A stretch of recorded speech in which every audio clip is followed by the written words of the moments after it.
In this review, I'm going to be showcasing a rail option made by ALG Defense. This particular version I'm looking at here is a 10-inch rail or 10-inch handguard. It is their EMR model, and it is the color is DDC or Desert Dirt Color. Part number on the box 05-269S. Although on ALG Defense's website the part number is listed as CP-EMR-V0.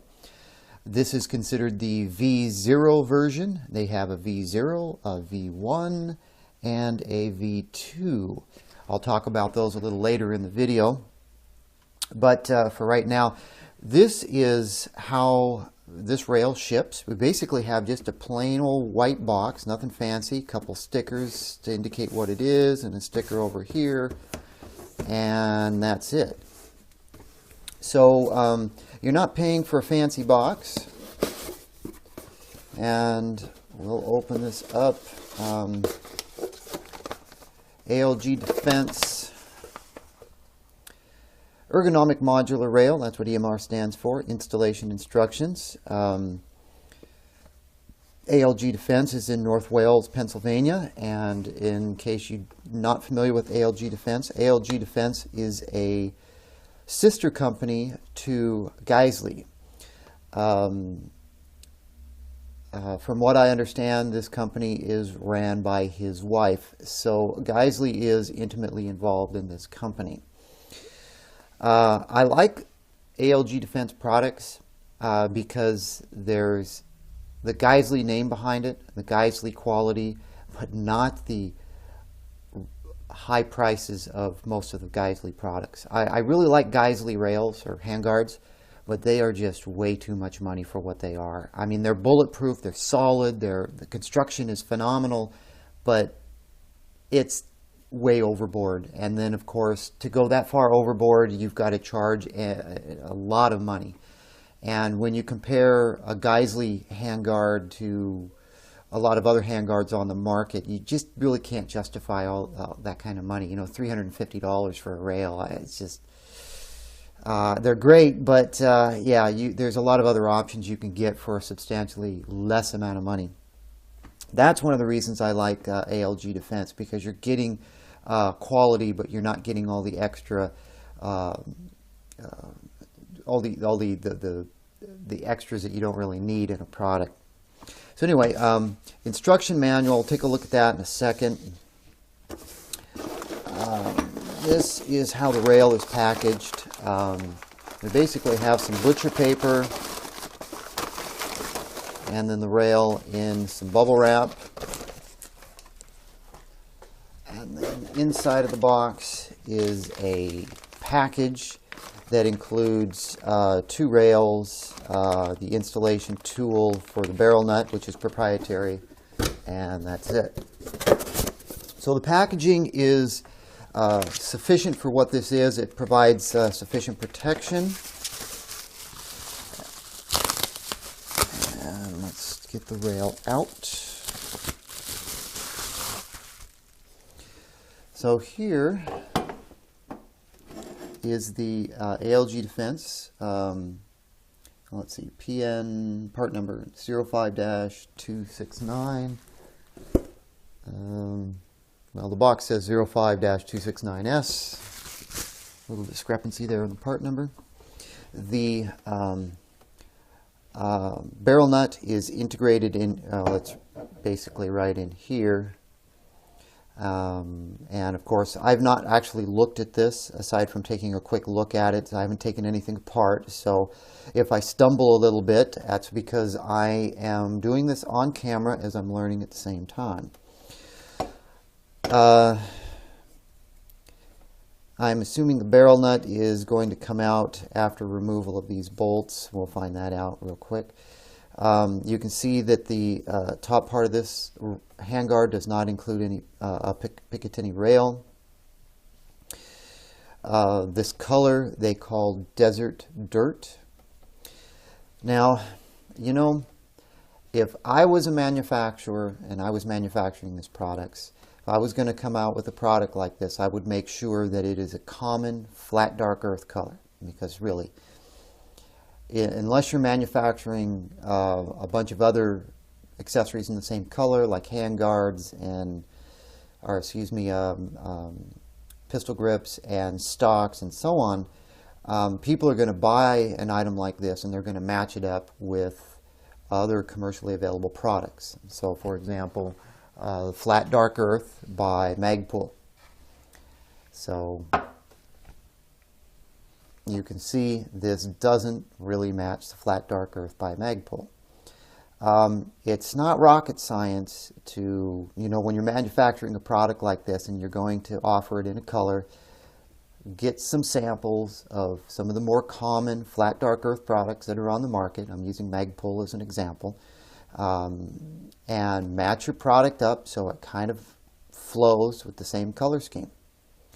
So, I'm keeping this rail and I'm going to build a pistol with this.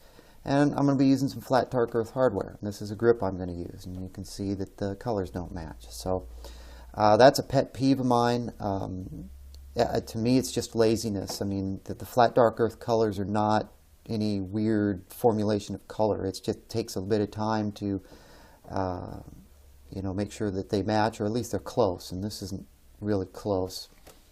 So anyway, I don't want to harp on that topic too much, but it is a pet peeve of mine. A lot of times I might want to buy a stock from one company and a grip from another, and it'd be nice if they could get their shit together and match up their colors. I don't know if they do that on purpose to promote you to buy only their products and not mix and match, but I don't think that's a good business philosophy to have. Anyway, so that's the rail. The barrel nut is inside of the rail, which I'll have to take out in a moment. Let's take a look at what comes with this EMR rail. We have the barrel nut installation tool. So it's a proprietary tool. This tool is not designed to accept a torque wrench. The amount of torque you put on the barrel nut is going to be sufficient by hand. The tool is nicely done. It's a metal tool. It's purple. Some sort of a lightweight aluminum. Nice tool. Also inside the bag is a 3-slot Picatinny rail section. This is a specific one for co-witness. It's designed to go on the front for your backup sight. So there are two specific ones. There's a standard one, which is thicker than the co-witness one. And they're both 3-slot rail sections. And it also comes with these shims. And these shims have something to do with the installation of the barrel nut and getting the proper torque on it. I'm not intimate on how this mounting mechanism works. I'm going to have to take a look at the installation instructions and see if I can figure out exactly how this is going to work. I'm not going to be installing this today. I'm going to be doing an installation video of this later on when I get ready to build an upper.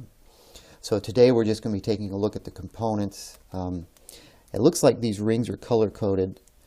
For some reason there's a blue and a green and a purple. At least I can see without opening this bag. And I'll have to read the instruction manual to find out exactly what's going on. Now on ALG Defense's website, they have several pages of data on this rail. I'm not going to read everything because it'd probably take me 15 minutes to read everything here. So I'm just, if you're interested in reading all of the information on this particular handguard, or they call it a rail, but I call it a handguard, you can go to algdefense.com, and underneath their rail section, you can take a look at this and read all the information. So what they tell me in their specs is the inside diameter is 1.46 inches. The outside diameter is 1.75. Now we're looking at the 10-inch rail right now. The weight is 6.56 ounces. The 12-inch rail is 7.84 ounces, and the 13-inch rail HandGuard weight is 8.45 ounces. They also mentioned that if you're going to compare the total rail weight to a rail that uses a stock barrel nut, like the Troy, for example, make sure to add the weight of the stock barrel nut to the total weight of the non-ALG rail you are comparing for an accurate comparison. So what that basically means is on the 10-inch HandGuard that we're looking at, 6.56 ounces, that's as it sits right now with the barrel nut right there. So if you were to compare this to the Troy Alpha rail, you would want to weigh that, a 10-inch Troy Alpha rail with a stock barrel nut. So you'd want to weigh those two together to get a direct comparison.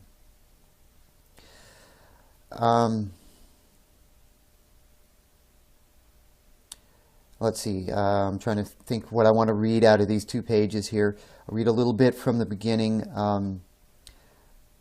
This is ALG's flagship rail, the EMR V0. It's formerly known as the EMR Mod 0.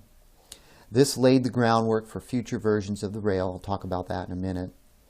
The design principle behind the EMR V0 was simple: maintain the high quality and high functionality ALG is known for, and more importantly, keep it affordable. That's what I like here. This EMR V0 rail is, sorry, I keep going from HandGuard to rail because all the information I'm looking at in front of me says rail, but I'm used to saying HandGuard. So if I flip back and forth, please understand that why that's happening. It's machined from extruded 6061 T6 aluminum, which is kind of common. Utilizes a proprietary rock-solid 2-inch barrel nut machined from 775 T6 aluminum. That's good. Includes a trick wrench that will apply the proper torque and index the barrel nut to the gas tube, all at the same time. No torque wrench is required. The EMR is also very lightweight, weighing in at 8.96 ounces.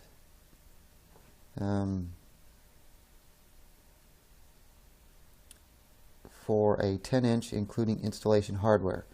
That weight is different from what I originally read.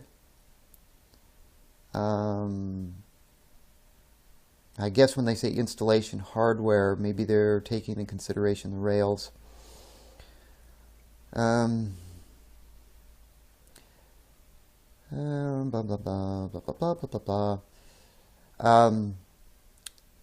The EMR V0 features 2 integrated anti-rotational QD slots at the base of the rail at the 2 and 10 o'clock positions. It also includes a removable rail section which can be mounted at the 3, 6, and 9 o'clock locations, as well as the upper and lower 45-degree locations, making the EMR V0 extremely modular.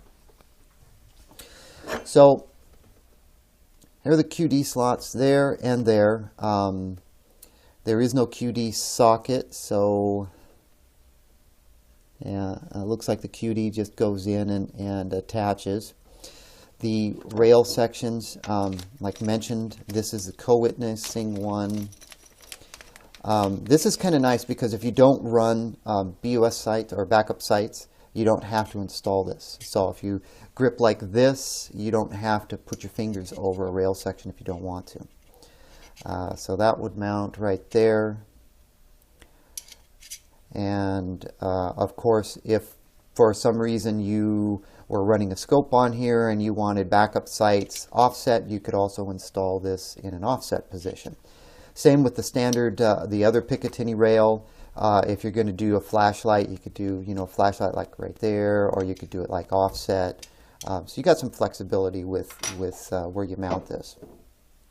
Now keep in mind that these are standard rails. These are not M-locks. I'll talk about that in a little bit because ALG does have an M-lock version. These basically have a backing plate and some nice bolts here. Can't tell what kind they are. They look like grade 8 bolts. Backing plate, and then these screw into the backing plate.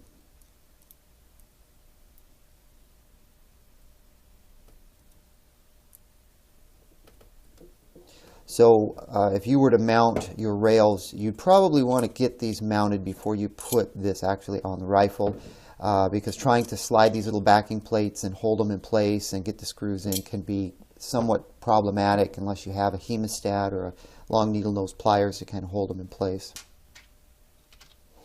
That's one of the advantages with the M-LOK, is you can move your rail sections around pretty easy. Okay, so going back to the information I have here.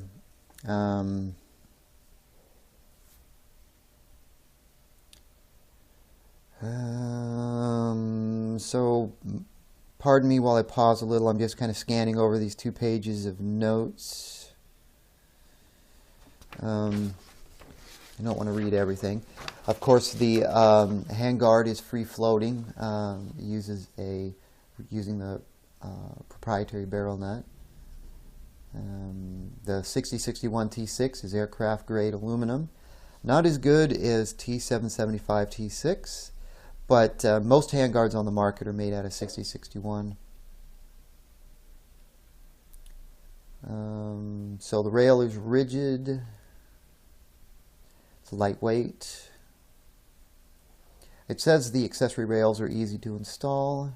I guess depending upon where you place them, they're easy to install, but if you wanted to place them back here or something, that wouldn't be too easy if this HandGuard was installed on your rifle.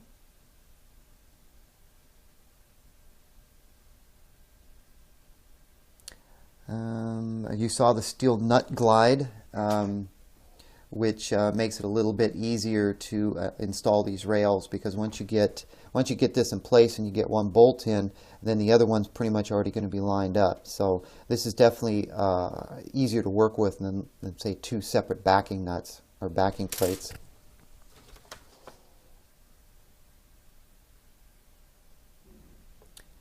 It says the rail assembly is easy to install. Or it's easy to, well, you know it's easy to install, but it's also easy to remove. So if you do want to move your rail sections around, you can remove the entire HandGuard fairly easy and get access to your gas system, or move your rail sections around. So as of this video, ALG has 3 versions of this HandGuard. They have the V0, the EMR, which is what we're looking at. It's approximately $135.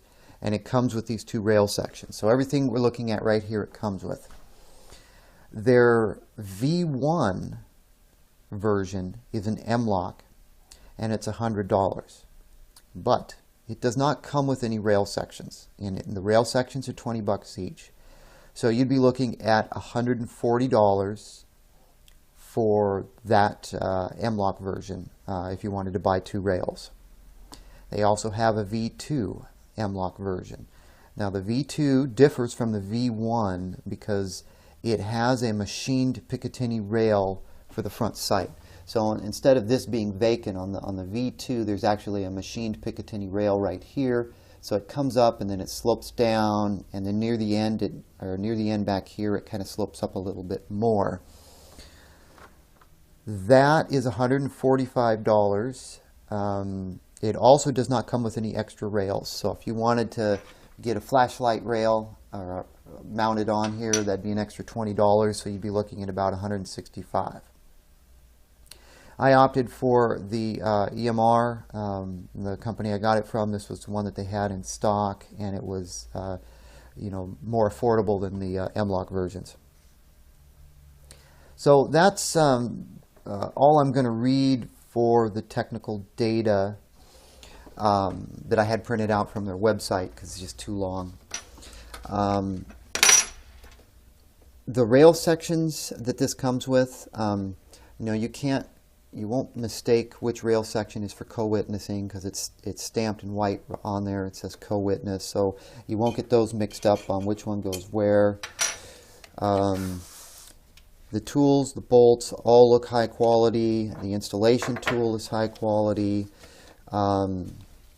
The rail itself kind of reminds me of a Troy Alpha VTAC rail with the way these holes are.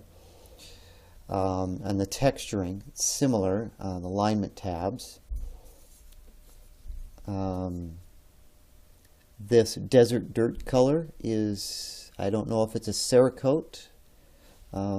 It does appear to be on the inside and the outside. Very nice finish. I don't see any machining marks.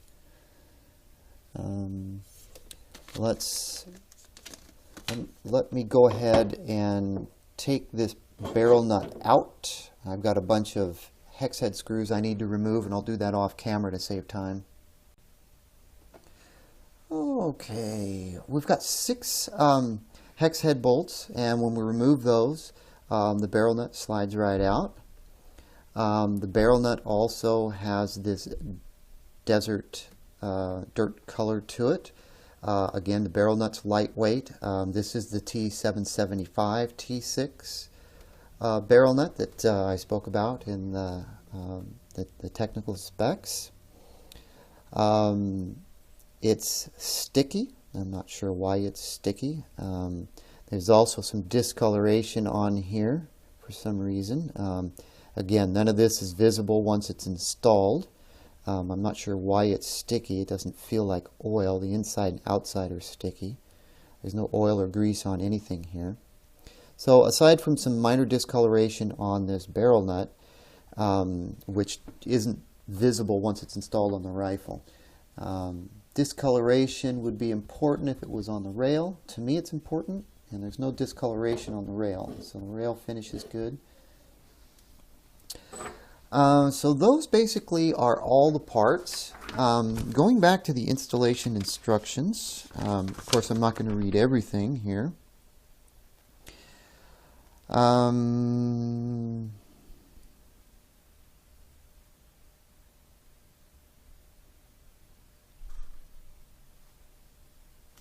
I wanted to basically look at these installation instructions and see what they talked about for these shims.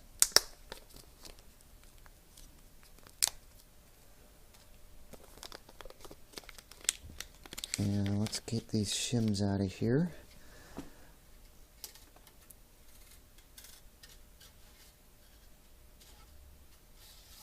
Okay, so there's six shims. There's 3 purple, 1 green, 1 red, and 1 black. And the installation instructions go something like, obviously put your upper receiver in a vise block, install the barrel using anti-seize grease on the threads.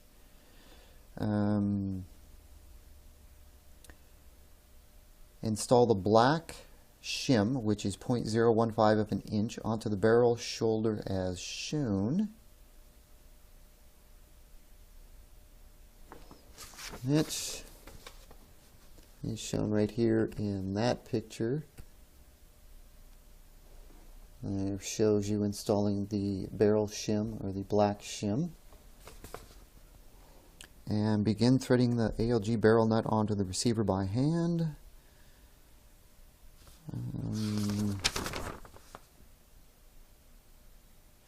Also talks about tightening the barrel nut and loosening it 3 times. And to tighten as hard as you can, only using the barrel nut wrench. And that's necessary to seat the shim pack. And goes on to say, with the barrel nut tightened by hand, reposition the barrel nut wrench with the handle in the 1 to 3 o'clock position shown below in this diagram.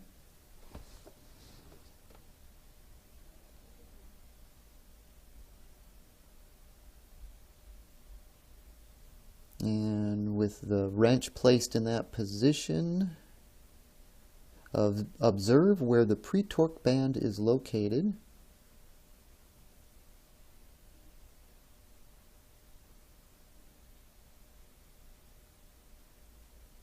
Basically, I'll just read what section 6 says. It says, with the wrench placed as specified in step 5, observe where the pre-torque band is located. For proper tension and alignment after tightening with the wrench, it is critical that a portion of this pre-torque band is in the center of the 1913 rail on top of the upper receiver. If the pre-torque band is not aligned, do not tighten the nut. Move on to step 7 if the pre-torque band is correctly aligned. Or move on to step 7. If the pre-torque band is correctly aligned, proceed to step 13.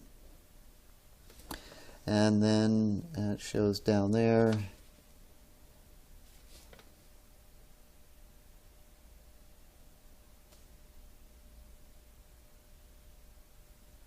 So basically, when you tighten this down, if it doesn't get aligned, you're going to use different shims to help get the cutout aligned with your gas tube opening.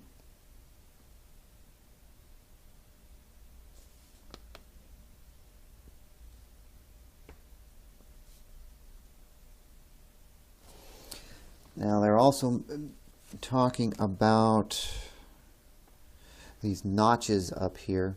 I'm going to have to do a little bit more reading on this.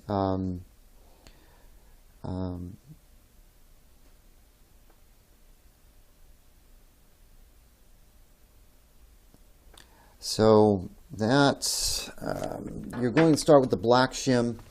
You're going to do some torquing. You're going to check the gas tube alignment. You're going to reposition this, check the gas tube alignment. If the barrel nut, obviously the channel of the barrel nut here is going to have to align with your gas tube opening. And if it doesn't, you're going to take this off and you're going to use a different combination of shims until you get an alignment correctly. So you would take off the black shim and use another combination. Oh,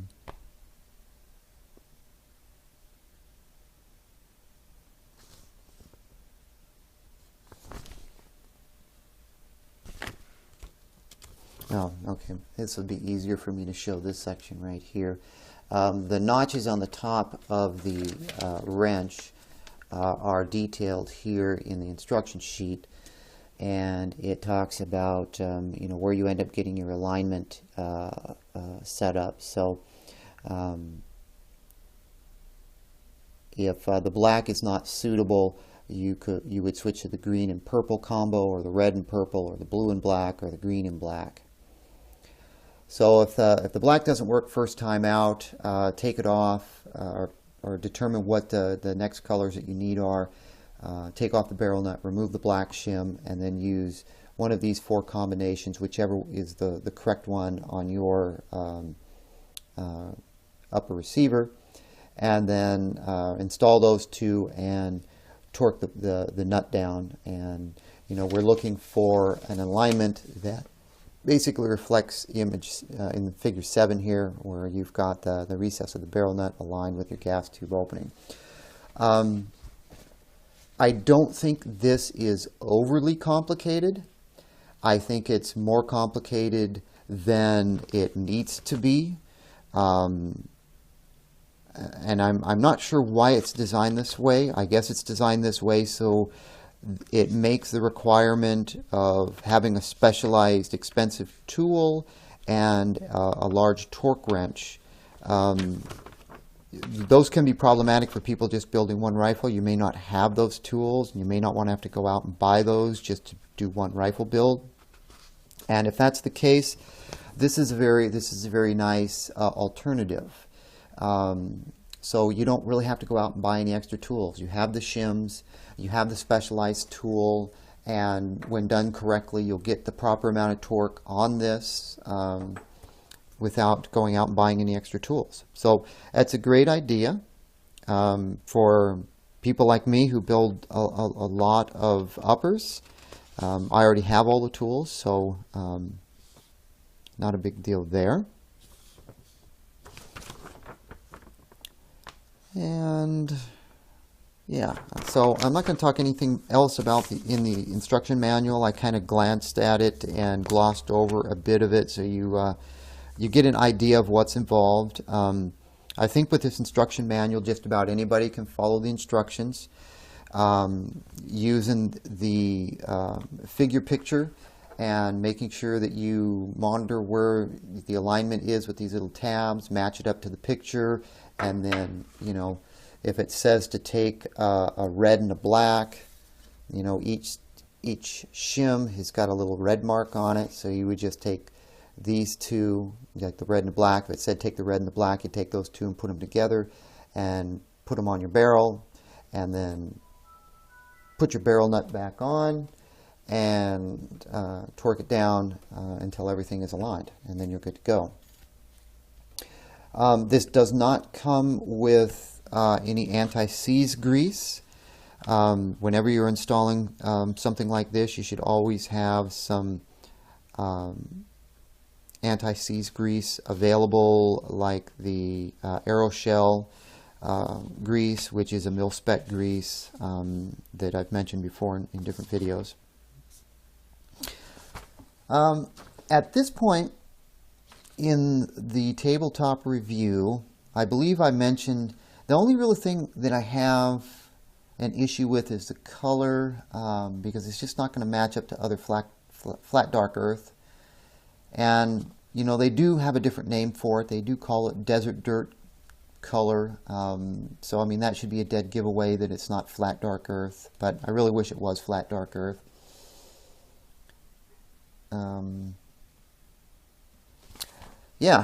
So I don't have anything else to add on this particular tabletop review. In the near future, I'm going to do an upper build. I'm going to use this, and I'll show you how I install it, because I'm definitely going to install it using the shims and the tool to demonstrate that. So I'm going to wrap this video up. The ALG Defense EMR V0 rail in desert dirt color.